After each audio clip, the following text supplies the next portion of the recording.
Welcome to Luca and Miguel. Enjoy the video. You begin by verifying essentials: TV model and current firmware, plus your router SSID and password. Have them in front of you.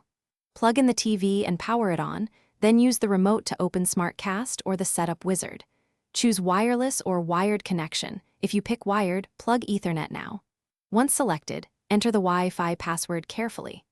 This first step gets the TV online and prepares everything for apps and browsing, so don't skip accuracy.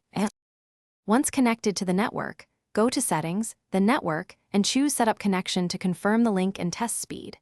Make sure to sign into SmartCast or create a free profile so apps sync and preferences save. Update the TV firmware now.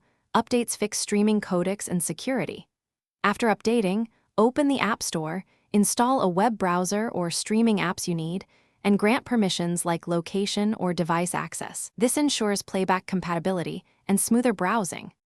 You can browse with the built-in browser or cast from your phone using SmartCast. Enable screen mirroring in settings to allow casting. Navigate sites with the remote, a USB keyboard, or the mobile app for faster input. Adjust picture and audio settings for web video and enable subtitles when required. To finish, sign into any streaming services.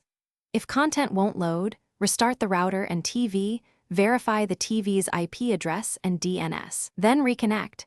This single troubleshoot. Thanks for watching and please subscribe.